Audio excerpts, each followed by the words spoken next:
오늘 우리가 함께 나눌 말씀 에베소서 강의 12번째 말씀입니다. 에베소서 2장 1절에서 3절 말씀입니다. 그는 허물과 죄로 죽었던 너희를 살리셨도다. 그때에 너희는 그 가운데에서 행하며 이 세상 풍조를 따르고 공중의 권세 잡은 자를 따랐으니 곧 지금 불순종의 아들들 가운데서 역사하는 영이라. 전에는 우리도 다 그 가운데서 우리 육체의 욕심을 따라 지내며 육체와 마음에 원하는 것을 하여 다른 이들과 같이 본질상 진노의 자녀이었더니. 아멘. 오늘은 죄 안에 있는 사람임을 인식하기까지라는 제목으로 하나님 말씀을 증거하고자 합니다. 죄 안에 있는 사람임을 인식하기까지. 사도 바울은 에베소의 그리스도인들과 모든 시민들에게 그리스도인이 받은 구원의 영광과 위대함을 다시 한번 확신토록 해주고 싶었습니다. 이미 그들은 주 예수 그리스도를 믿음과 더불어서 그 믿음이 주는 능력 안에서 성도들을 사랑하는 것을 에베소에 있는 성도들의 모습 가운데서 사도 바울이 보았기 때문에 하나님께 사도 바울은 감사의 고백을, 찬양을 드렸었죠.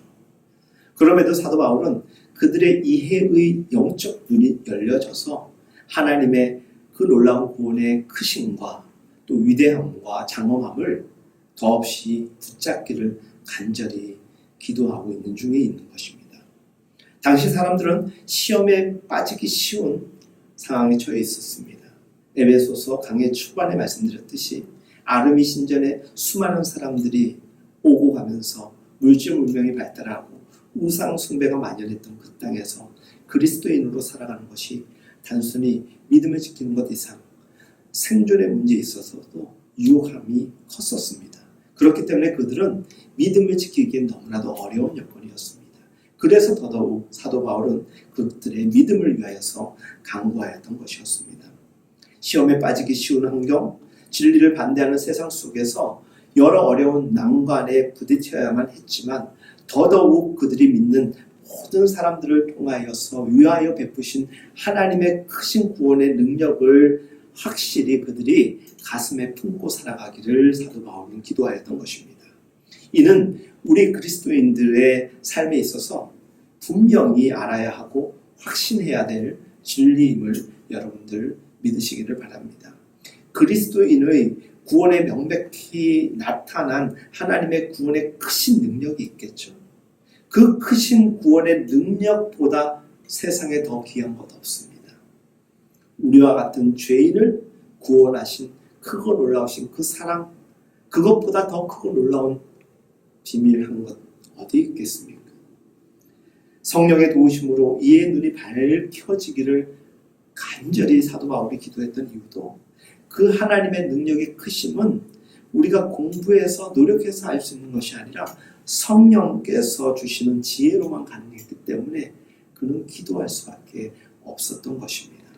대개 사람들은 진리의 말씀에 대해서 본능적으로 불편함을 느끼거나 거부하는 경향이 심합니다. 말씀과 진리는 우리 본성을 분해시킵니다. 우리 안에 있는 악함 그리고 추함 모든 것을 분해시키고 그리고 녹여서 하나님의 사람으로 새롭게 거듭날 수 있도록 안내합니다.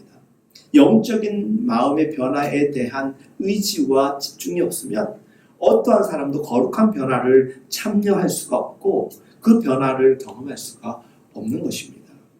우리가 어떻게 구원에 있어서 하나님의 능력의 크심을 바르게 이해할 수 있고 그 개념을 정립할 수 있을까? 그것에 대하여서 오늘 먼저 말씀을 나누고자 합니다. 사도 바울은 로마서 1장 16절 말씀에서 내가 복음을 부끄러워하지 아니하나니 내가 복음을 부끄러워하지 아니하노니 라고 하였습니다. 왜 그와 같은 고백을 했을까요? 이 복음을 모든 믿는 자에게 주시는 구원을 주시는 하나님의 능력이 되기 때문이라고 그는 이야기하고 있습니다. 그렇다면 도대체 구원을 주시는 그 하나님의 능력이라고 할 때 하나님의 능력은 무엇이며 그 하나님의 능력은 어느 정도일까요? 이미 우리는 익숙하게 너무나도 잘 알고 있지만 오늘 말씀을 통하여서 우리가 보다 구체적으로 명확히 함께 나눠볼까 합니다. 우리는 우리가 생각하는 것보다 추하고 죄가 많은 인생임을 여러 차례에 대해 말씀을 전해하였습니다. 아담으로부터 시작된 원죄의 역사를 거치면서 오늘의 우리의 상태와 수준은 사실 사람의 모양으로 취할 수 있는 가장 밑바닥이라고 보시면 되는 것입니다. 영접과 해결을 통하여서 성화에 이르는 삶을 살아가는 것이 그리스도인의 삶이라면 우리가 영접하고 회개하는 순간은 우리의 가장 밑바닥에서 시작되기 때문에 엎드려 하나님 앞에 나아가는 것입니다. 그리고 은혜를 경험합니다. 그래서 가장 기본적인 단계에 이르게 되는 것이 은혜인데요. 은혜에 반응하는 때라면 거기에 만족하는이 아니라 거기에서 하늘로 올라가는 우리는 영광을 입어야 되기 때문에 더 귀하게 말씀을 연구하고 하나님 앞에서 신앙의 매진을 해야 될 줄로 믿습니다. 예수 그리스도의 복음은 전적으로 현실적입니다. 그래서 우리의 정확한 실존 이해를 하지 않으면 하나님에 대해서 이해할 수가 없습니다. 오늘 여러분들과 제가 너무나도 뜨겁게 고백해야 될 고백은 우리는 죄인이라는 것입니다. 내가 이전의 죄를 회개하였기 때문에 모든 것이 이제는 소멸하였고 깨끗한 존재, 하나님께서 우리를 그렇게 의롭다 칭하시는 것은 하나님의 은혜이지만 우리는 여전히 하나님 앞에 고백해야 됩니다. 우리 같은 죄인이 없습니다. 사도 바울은 우리가 과거에 어떠한 존재들이었다라는 이 사실을 인식해야만 그 사실을 인식하기 전에는 하나님의 구원의 위대성을 절대로 인식할 수 없다라고 이야기를 합니다. 다른 말로 하자면 하나님의 전능하신 능력이 우리를 붙잡으셨기 때문에 우리는 하나님의 자녀가 될 수 있었고 그 이전에 우리가 어떤 존재인지 발견할 수가 있었습니다. 죄로 가득한 인생이요 추악한 죄인이라는 것을 우리는 알게 되었던 것입니다. 성경은 역사적인 책입니다.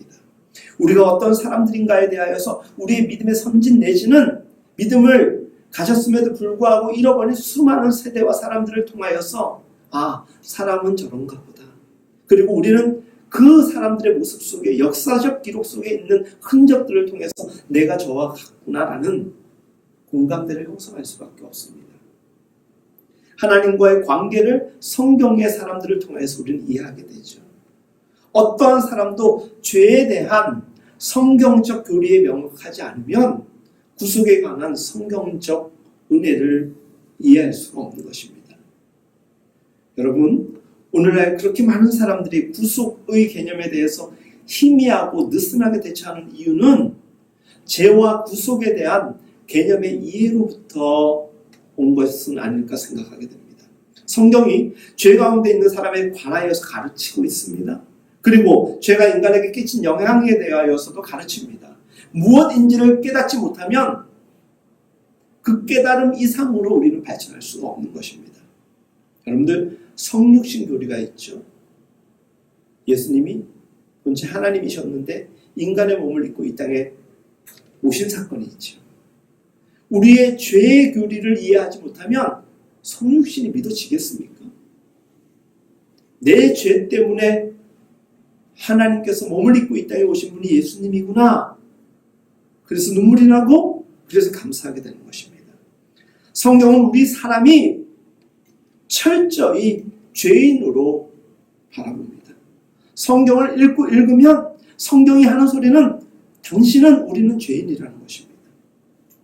그럼에도 불구하고 복되시고 거룩하신 예수님이 하늘에서 땅으로 오신 이 일을 통하여서 우리는 죄사함의 은혜와 구원의 백성으로 연결되어지는 것입니다. 죄를 알기 때문에 우리는 성육신하신 예수님에 대해서도 알게 되는 것이고 구속하심에 대한 것도 감사의 고백으로 올려드릴 수 있는 것이고 그 죄사함에 또 이어지는 십자가 사건으로 인하여서 우리가 하나님의 백성이요 이 땅에 이렇게 살아갈 수 있음을 우리는 깨닫게 되는 것입니다. 죄 때문입니다. 죄 때문에 우리는 회개하는 자이지만 하나님의 구속으로 인한 죄사함의 영광을 잊게 된 것입니다. 그래서 오늘 말씀 가운데 우리는 죄인입니다. 당신은 죄인입니다라는 것을 인정할 수 있어야지 그 이상의 말씀으로 우리는 나아갈 수가 있는 것입니다. 다시 말씀드리지만 죄와 죄인된 우리에 대해서 명확하게 이해하지 못하고 받아들이지 않고 인정하지 않으면 성육신 사건뿐만이 아니라 십자가 사건도 우리에게는 의미 없는 관계가 되어버리는 것입니다. 우리가 죄의 개념을 명확히 깨닫지 못하면 주님의 죽음과 그 십자가 위에서 무엇을 행하였는지 우리는 이해할 수가 없는 것입니다. 그렇게 죄의 문제를 이해한다는 것은 쉽지는 않을 수 있지만 대속의 교리, 형벌적 고난의 교리, 사실 얼마나 어려운 교리입니까? 하지만 어려운 단어이고 개념을 설명하기보다 우리가 어떤 존재인가를 바로 알게 되면 이 단어가 주는 아주 기본적인 개념으로 우리는 은혜를 경험할 수 있게 되는 것입니다. 에베소서를 시작하면서 교리에 대하여서 많이 설명을 하다 보니까 여러분들이 다소 어려울 수 있습니다. 그래서 에베소서 1장에서는 성부, 성자, 성령 하나님에 대하여서 우리 인간 역사를 위하여서 그 삼위 하나님이 어떻게 행하신 바를 이야기를 하였더라면 2장에서는 우리의 실존의 삶, 죄의 문제, 원죄, 이와 같은 우리의 현실적 삶에 대하여서 이야기를 나누게 될 것입니다. 우리 스스로가 죄 안에 있는 사람으로부터 시작되지 않은 신앙은 옷을 입는 것으로 비유하자면 그 첫 단추를 잘못 꿰는 거와 마찬가지인 것입니다. 성육신과 대속 죽음의 교리는 죄에 빠진 인간의 절대 연약함을 인정하지 않고는 절대 이해할 수가 없는 것이라는 것이죠. 세상의 역사는 인간의 타락하였고 죄 가운데 있다라는 것을 위대한 성경의 교리에 비추어 볼 때 많이 이해할 수 있는 것이지 그것을 철학적으로 해석하거나 과학적으로 분석한다라고 자명 그리고 해결 그리고 받아들이는 것이 아닙니다.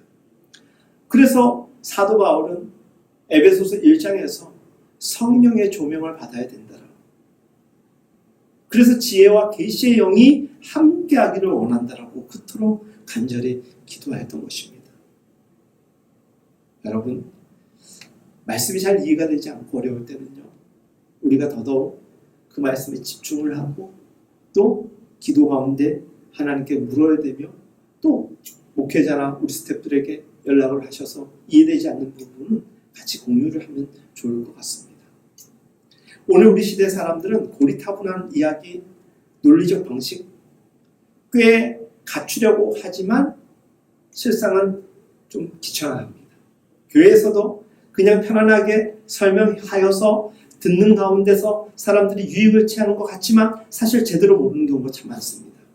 그래서 복잡하고 좀 어려워도 이 교리에 대하여서는 분명히 여러분들이 확신토록 알고 애쓰는 가운데 여러분의 것으로 만들어야 되는 것입니다.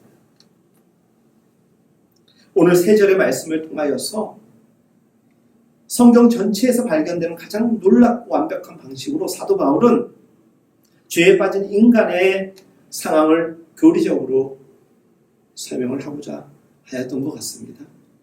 그래서 1절에서 3절 말씀을 통하여서 오늘 우리가 함께 나누고자 하는 것은 죄에 빠진 인간의 상태, 그렇다면 왜 이 상태에 여전히 빠져 있을 것인가? 그리고 실제적으로 어떤 상황인가? 그러면 그 모습을 바라보시는 하나님의 마음은 어떠하실까?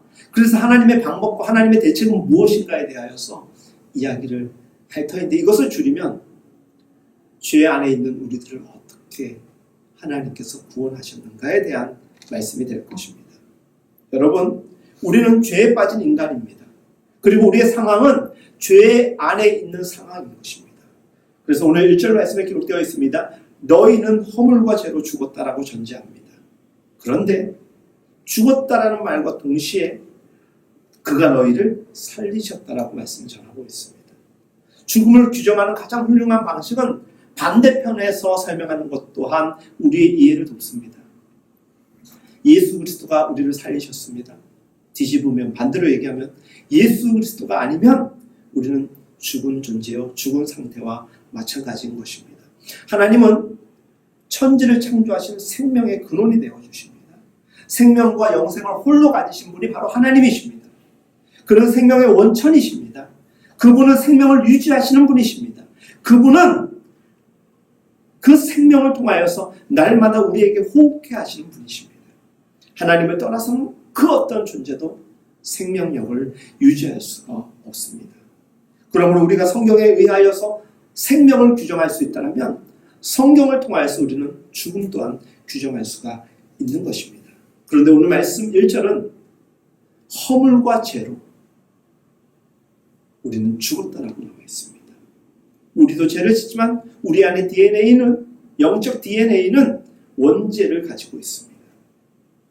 사도는 비그리스도인들을 향하여서 우리가 지금 그리스도인이지만 우리가 믿기 이전에 그리스도인이 아닌 때에 우리는 죽어 있는 존재였다라고 이야기를 합니다.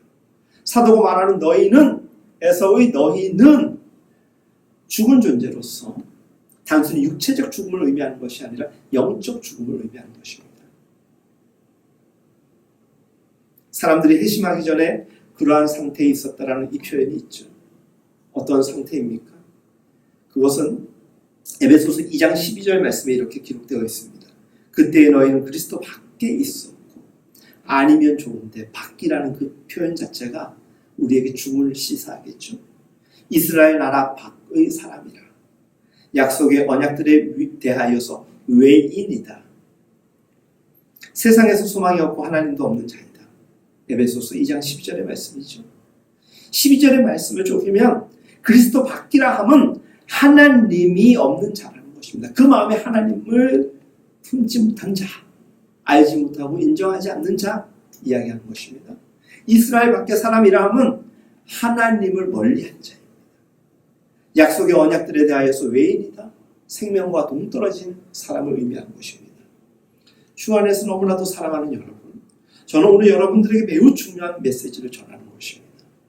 죄에 대해서 이해하고 우리 인간의 죄악된 역사를 알게 되면 하나님을 바르게 알 수 있고 하나님이 너무나도 귀하고 감사하게 고백되어질 수밖에 없게 되는 것입니다. 반면 죄와 죽음에 대해서 바르게 이해하지 못하면 인간의 죄악된 역사와 우리의 존재 자체를 우리는 바르게 정의할 수가 없습니다. 그래서 하나님과 연결 지을 수도 없게 되는 것입니다. 마치 안 믿는 사람들이, 비그리스도인들이 하나님의 말씀과 그 생명을 전혀 이해를 못하기도 하지만 전혀 무시하고 있는 것과 같은 것입니다. 결국 죄에 빠진 인간의 상태를 인식하게 되면 하나님을 인식하게 되는 것이고 하나님을 아는 것입니다. 여러분들은 하나님을 잘 아십니까? 네, 그렇습니다. 여러분들은 알고 있습니다. 지금 에베소의 성도들도 알고 있습니다. 하지만 오늘 설교 초반에도 말씀드렸듯이 여전히 이 세상은 우리를 뒤흔들고 다시 생명의 자리에서 죽음의 자리로 우리를 강제적으로라도 끌어내리려고 하는 수많은 악한 영들에 의하여서 진행되고 있습니다. 그래서 그 위기와 그 흔들림 가운데서 주님을 붙잡는 강력한 모습을 사도 바울은 요청하고 있는 것입니다. 생명의 반대는 죽음이라고 말씀드렸습니다.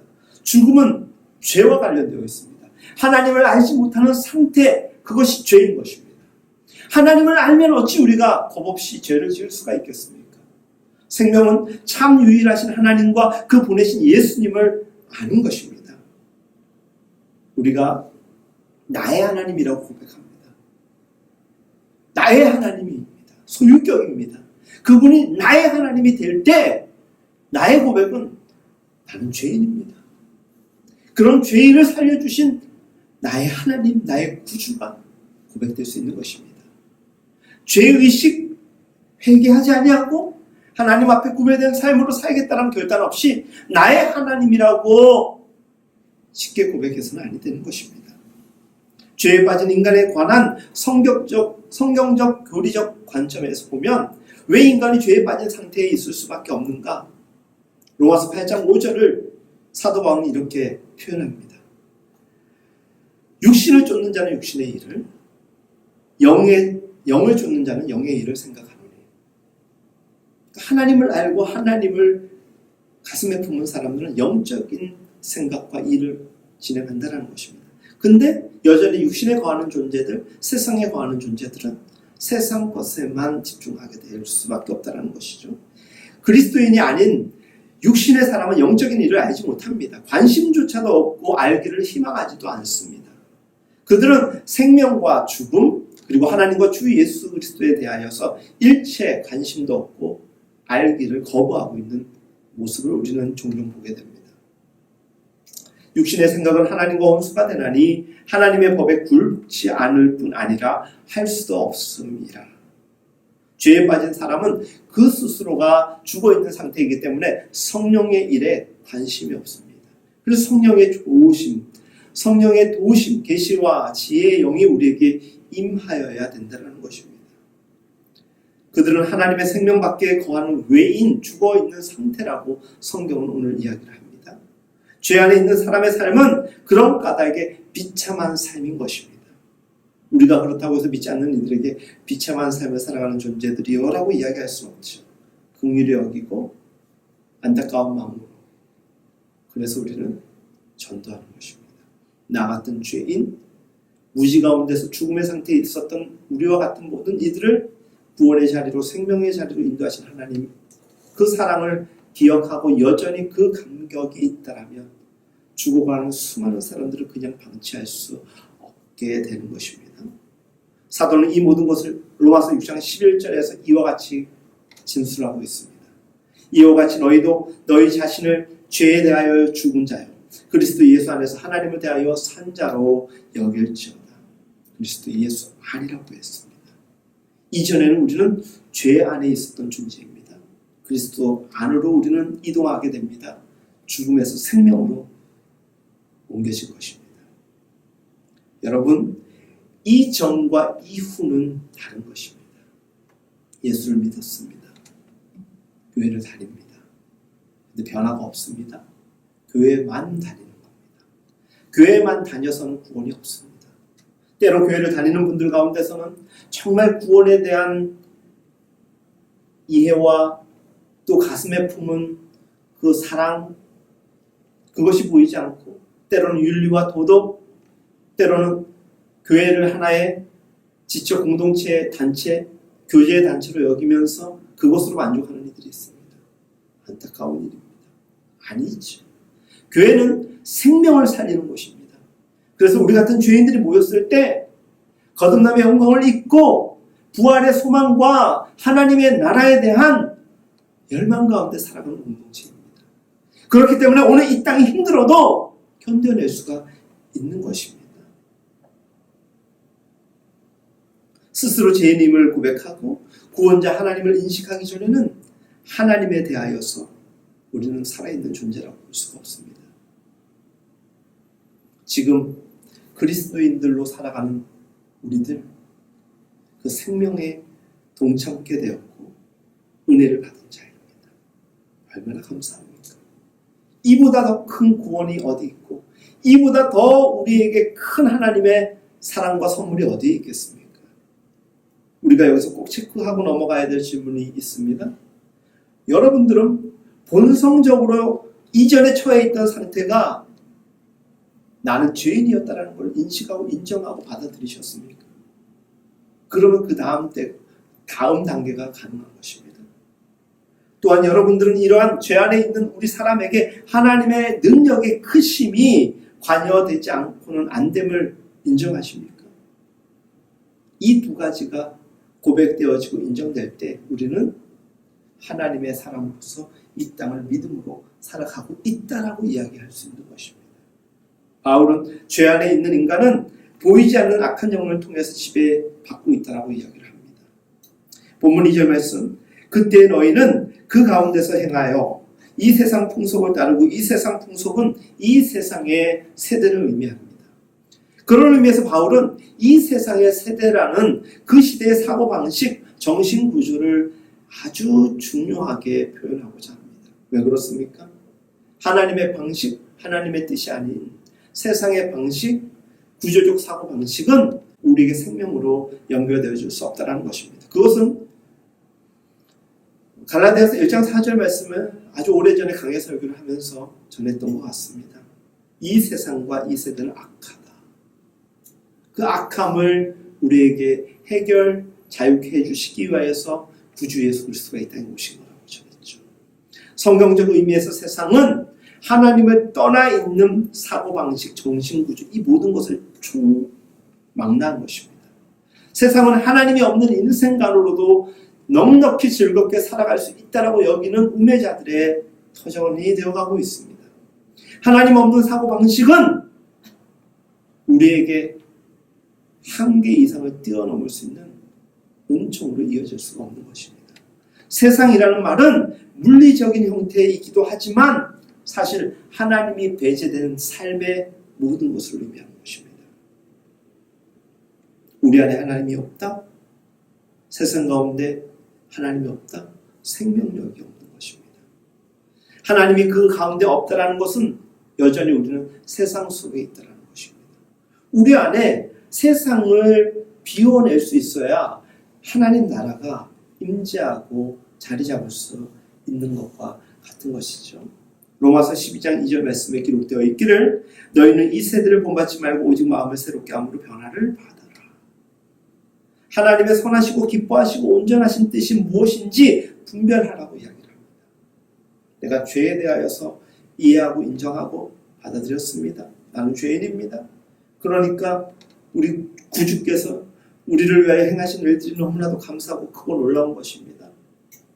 그런 우리들에게 구원의 영광까지 허락하여 주셨습니다. 세상에 이제는 겁 없습니다. 이제는 세상의 그 어떤 것도 비교의 대상이 아닙니다. 우리에게 주신 하나님의 은혜로 우리는 넉넉하기 때문입니다. 그런데 이 믿음이 없기 때문에 이와 같은 이해와 개념이 없기 때문에 여전히 세상 것이 더 귀한 겁니다. 여전히 이 예배를 드리면서도 하나님께 집중할 수 없는 것입니다. 여전히 이 세대를 본받지 말라고 하는데 이 세대를 따라가면서 종노릇하는 것입니다. 하나님의 선하시고 기뻐하신 온전하신 뜻이 무엇인지 알고 분별하라고 했는데 분별할 수가 없습니다. 왜? 구주와 하나님에 대한 이해가 없는 자는 하나님께 기도하지 않습니다. 말씀을 연구하지 않습니다. 말씀을 연구하지 아니하고 기도하지 않으니까 깨어있는 존재로 살아갈 수가 없는 것입니다. 그러니까 세상 풍조가 그냥 다 맞는 것처럼 받아들여지지만 결국 우리는 오답에 체크하는 것밖에 되지가 않는 것입니다. 마음을 새롭게 함으로 새로운 사람으로 세상을 대응하라고 했는데 대응할 능력이 없습니다. 그 대응할 유일한 능력이 무엇입니까? 믿음인데 믿음 없습니다. 세상에서도 잘 살고 교회에서도 잘 살고 사실 이게 논리적으로 신학적으로는 잘 안 맞을 것 같습니다. 전 뭐 신학자가 아니라 보니까 근데 그런 것 같아요. 믿음의 선진들도 그렇고 저도 짧은 삶을 여지껏 살아보니까 하나님의 방식을 선택하고 세상의 방식을 포기한 그래서 하나님을 더 우선시 여기기에는 우리가 포기하고 손해봐야 될 일들이 너무나도 많습니다. 그래서 구조적으로 봤을 때 하나님을 믿으며 이 땅에서 사는 것은 인간적으로 세상적으로 재밌지는 않습니다. 감내하고 포기해야 될 값이 너무나도 크기 때문입니다. 똑같이 일했음에도 불구하고 그 보수를 두고도 우리는 하나님에 대한 감사로 11조도 드리고 감사의 물도 드리고 봉사도 하고 이러지 않습니까? 남들은 그것을 넉넉히 누리는데 이 시간에 쉴만한 시간에 우리는 이렇게 예배를 드립니다. 안식하고 싶고 더 잠도 자고 싶고 그게 우리 육신의 세상의 방식 아닙니까? 근데 그것을 일깨우고 깨워 흔들어서 하나님 앞에 우리를 올고 세우는 것이 그게 쉬운 게 아니죠.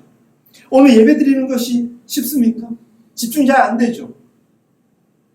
말씀 잘 이해 안 되죠. 이 크고 놀라운 하나님의 구원의 능력, 구원의 은혜, 진리, 교리 이걸 배우고 이것을 깨닫는 것이 말처럼 쉬운 거 아니지 않습니까? 사도 요한이 이렇게 이야기를 합니다. 이 세상이나 세상에 있는 것들을 사랑치 말라. 누구든지 세상을 사랑하며 아버지의 사랑이 그 속에 있지 아니하니 이는 세상에 있는 모든 것이 육신의 정욕과 안목과 정욕과 이생의 자랑이니 다 아버지께로 쫓아온 것이 아니요 세상으로 쫓아온 것이라. 요한일서 2장 15절에서 17절 말씀입니다. 사도 요한은 세상을 사랑치 말라고 이야기를 했습니다. 너희는 세상에 속해 있지 않으며 세상은 전적으로 하나님께 불순종하는 것이다 라고 이야기를 합니다. 우리는 세상을 배척하는 존재가 아닙니다. 이 말을 오해해서도 안 됩니다. 우리가 두 발을 이 땅에 딛고 사는 동안 우리는 이 땅에서 우리의 몫을 다해야 됩니다. 하지만 살아감이 지극히 하나님을 떠난 방식이나 세상적 뜻에 휘둘리지 말고 험하고 어렵고 힘든 세상을 살아가지만 올곧게 말씀을 지키며 살아가라는 것입니다. 그리스도인이 아닌 여전히 죄 안에 있는 사람들은 그냥 그렇게 자기 마음대로 살아가도 되는 것입니다. 지난 30년 동안 한국교회, 우리 조국교회의 잘못은, 우리 목회자들의 잘못은 그저 예수님 믿으며 복음 믿고 교회 다니면 그냥 잘 될 거라고 그냥 가르친 겁니다. 예수 믿으면 무조건 잘 될 것이다. 자녀도 잘 될 것이고 뭐 대학도 척척 붙고 직장도 잘 되고 뭐 아파트도.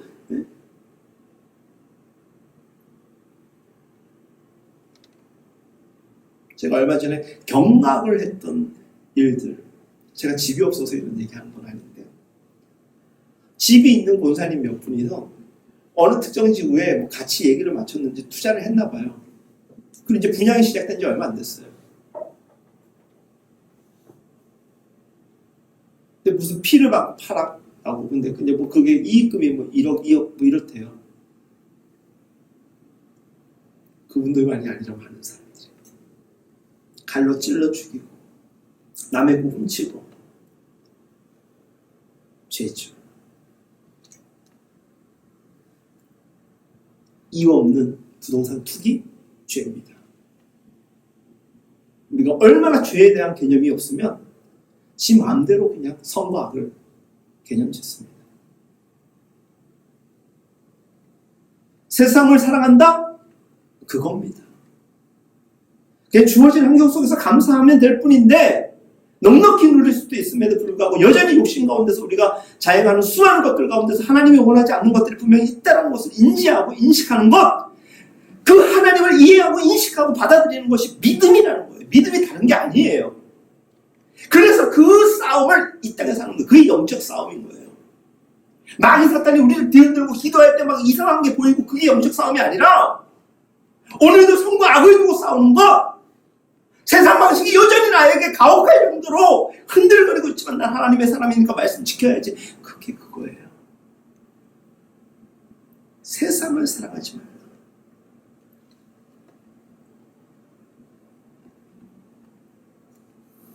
여전히 우리는 교회를 다니고 예수님을 믿는 믿음의 사람이라고 하지만 철저히 세상 방식으로 살아가지 않습니까? 세상은 그리스도인들을 향해서 하나의 책에 자신을 묶어버린 채 어리석게 배타적으로 살아가는 사람이라고 이야기합니다. 적어도 우리가 복음에 있어서만큼은, 믿음에 있어서만큼은 배타적이라는 이 말을 두려워해서는 안 됩니다. 왜? 하나님은 유일하시기에 하나님밖에 구원자가 없으시니까 온리웨이예요. 배타적일 수밖에 없는 거예요. 하지만 그것을 전하고 살아가는 방식은 우리의 지혜가 필요하겠죠.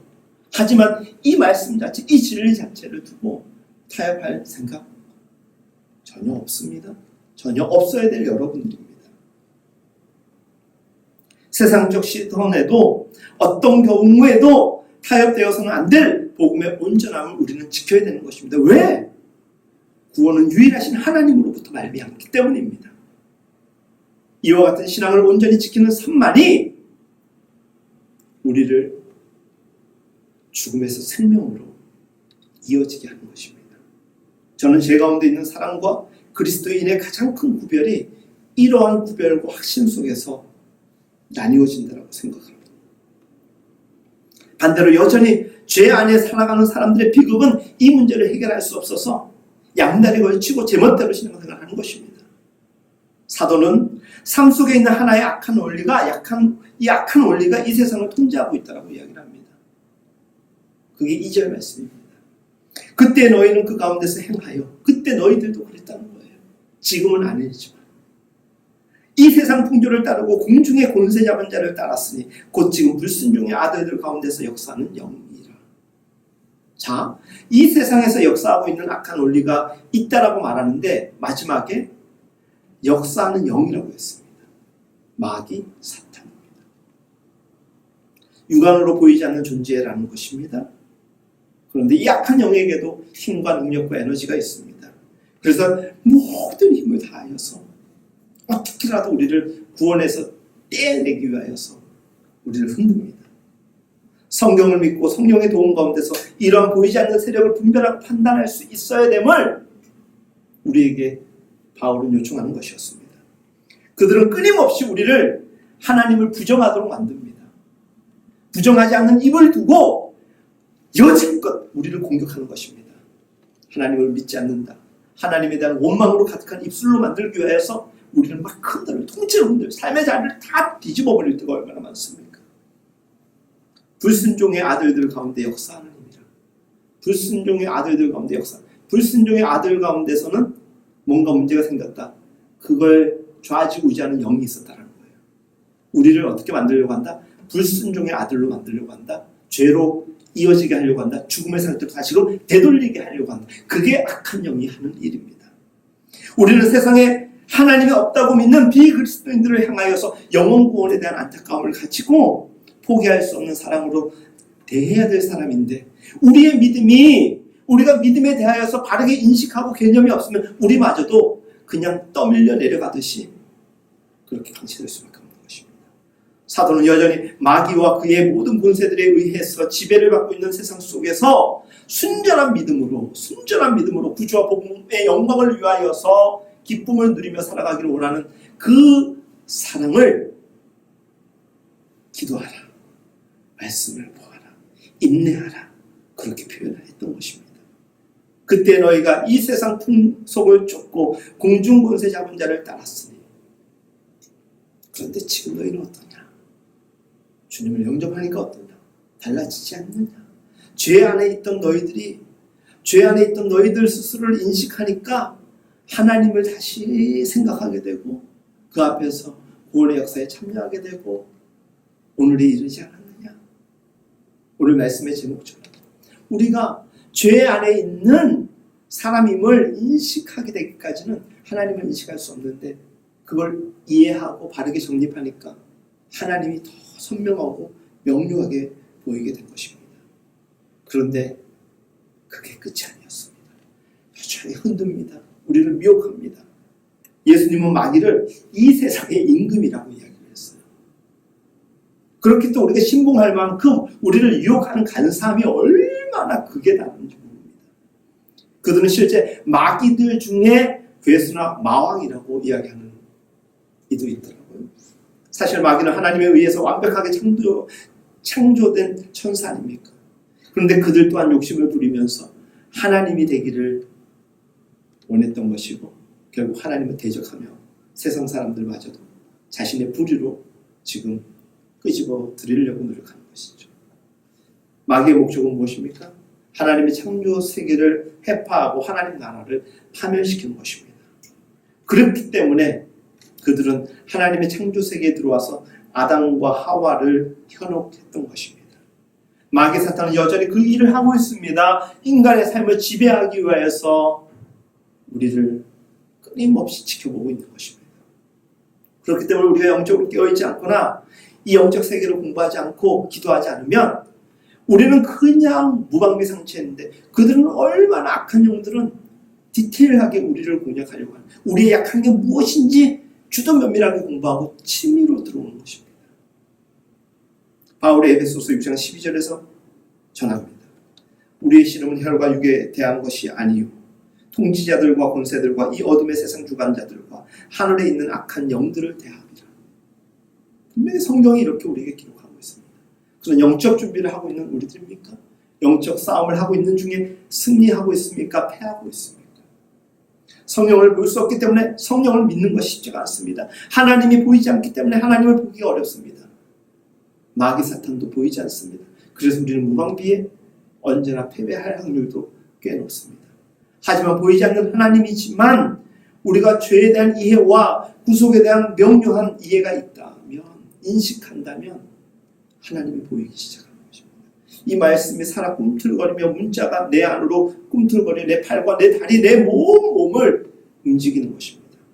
우리의 머리의 중심에 주님이 자리 잡고 지체된 우리의 몸을 당신의 도구로 선하게 사용하실 것입니다. 하나님의 전신갑주를 취하지 않으면 우리의 육신마저도 우리는 악한 영들의 소유가 될 수밖에 없는 것입니다. 악한 영들은 이 땅의 모든 사람들이 하나님의 살아계심을 믿지 아니하도록 유혹하고 흔듭니다. 세상은 영적으로 우리 사람을 흔드는 구조가 더 많습니다. 주 안에서 정말 너무나도 사랑하는 여러분, 예수님을 영접하고 믿음의 사람으로 살아가게 되는 것은 우리에게 축복이고 은총입니다.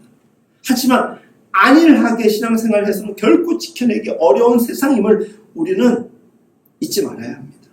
우리가 살아가고 있음을, 그렇기 때문에 하나님이 우리와 함께 하심을 감사하지만 그 믿음을, 그 관계를 깨기 위하여서 악한 영들이 얼마나 우리를 공격하는지 당해봐서 우리는 압니다. 근데 우리는 준비하지 않습니다. 더 공격당하고 패하지 않기 위해서 노력하지 않습니다. 그냥 기도하면 하나님이 다 그냥 들어응답하실 줄만 알고 몇 마디의 모든 소원과 소망에 끝을 낸 이들이 참 많습니다. 거듭 말씀드리지만 악의 영들, 그들의 모든 교란과 악의 창 공중권세들 우리를 넘어뜨리고, 이것이 우리가 직면하고 있는 오늘이고 영적인 세계인 것입니다. 놀라운 일은 그럼에도 불구하고 여전히 하나님이 흔들리고 죄악에 노출되어서 좀 방황을 하여도 하나님 우리를 놓지 않는다는 것입니다. 그 재미에 왔다 갔다 하는 사람들 많은데 그러면 안 됩니다. 자리를 정하십시오. 마음을 정하십시오. 우리가 있어야 될 때가 어디예요? 무엇을 품어야 되는지. 오늘의 말씀을 기도하면서 묵상하면서 섬뜩해요. 이 험한 세상을 내가 살고 있구나. 우리 주님의 은혜가 아니고서. 그나마 은혜가 경험되고 아니까 이 정도지 모르면 정말 큰일 날 뻔했구나. 하나님의 아들에게 서슴지 않고 다가와서 시험했던 마귀 사탄. 마태복음에 나와 있잖아요. 3번에 걸쳐서 예수님을 시험하지 않습니까? 내가 하나님의 아들이거든. 내가 하나님의 아들이거든. 내가 시키는 대로 해봐. 3번. 하나님의 아들 예수님도 그렇게 건드는데 우리 지금 흔들고 있는 거예요. 지금 흔들고 있고 우리를 유혹하고 있고 패배 순간까지 우리를 끌고 가 있는데도 그 상태를 영적으로 모르는 사람들 너무 많아요. 흥청망청 즐기는 사람 많아요. 그 마귀 사탄에 의하여서 구약의 수많은 믿음의 사람들, 소위 믿음 좋다는 사람들도 다 넘어졌습니다. 그럼에도 불구하고 지키는 사람은 지키는 사람으로 존재할 수 있었다면 우리가 그 지키는 사람이 되어야 하는 것입니다. 여전히 마귀 사탄의 목적과 대상은 그리스도인의 무너짐이고 그리스도인을 정조준하고 있습니다. 죄 안에 있던 우리가 그리스도 안으로 인도함을 받았습니다. 그런데 여전히 우리를 죄의 자리로 다시금 끌어들이기 위해서, 죽음의 자리로 끌어들이기 위해서 마귀 사탄은 활동하고 있음을 잊지 말아야 되는 것입니다. 자기들이 가진 모든 권세와 능력으로 세상의 사고방식과 세상의 정신을 의도적으로 이용하여서 교회와 신앙 공동체와 신앙인들을 넘어뜨리려고 하는 이 시대, 이 상황 가운데서 믿음으로 다시금 우리가 도전할 수 있어야 되는 것입니다. 오직 거기에 답이 있는 것입니다. 우리의 믿음이 우리에게 있는 이상 우리는 패할 수 없습니다. 왜? 하나님이 우리와 함께 하시기 때문에. 하나입니다. 거두절미하게 아주 단답형으로 짧습니다. 하나님을 인식하고 바르게 알면 정말 추악하고 국가대표급 죄인인 우리를 위하여서 예수 그리스도를 이 땅에 보내신 그 사건을 생각하고 십자가의 사건을 생각하고 부활 승천하신 일을 기억하면 그게 감사해서 우리가 흔들릴 수 없는 것입니다. 죽었던 너희를 살리셨도다. 죽었던 너희를 살리셨다. 죄 안에 있던 너희들을 그리스도 예수 안으로 살리셨다. 이게 인식되어야 됩니다. 이게 이해되어야 됩니다. 그래야지 어떤 마귀 사탄이 우리를 지어 흔들어도 흔들리지 않는 것입니다. 우리는 성경이 정확하게 표현합니다. 죽었던 사람이다. 죄와 허물로 죽었었다. 그로 인하여서 우리를 살려내셨다. 하나님과 구주로 인하여서.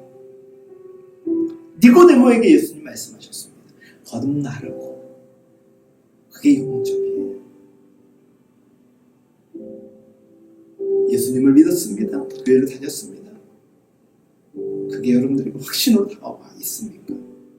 오늘 우리 시대 교회 위기는 코로나 때문이 아니라 세상의 과학의 문제가 아니라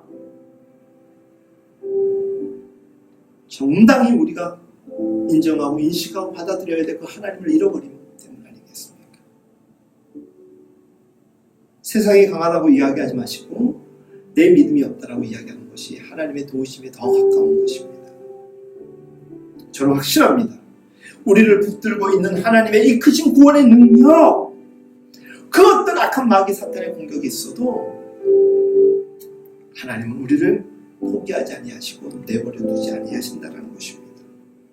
이와 같은 믿음이 사랑하는 여러분들에게 변함없이 함께하기를 간절히 기도드립니다. 여러분, 우리는 죄인입니다. 죽은 존재였습니다. 그런데 하나님이 우리를 의롭다 칭하셨습니다. 이신칭의 하나님을 믿음이 그만큼 중요한 것입니다. 그 믿음을 간구하는 마음으로 이제 더 이상 세상에 흔들리지 않겠습니다. 감히 하나님 앞에 나아가도록 하겠습니다.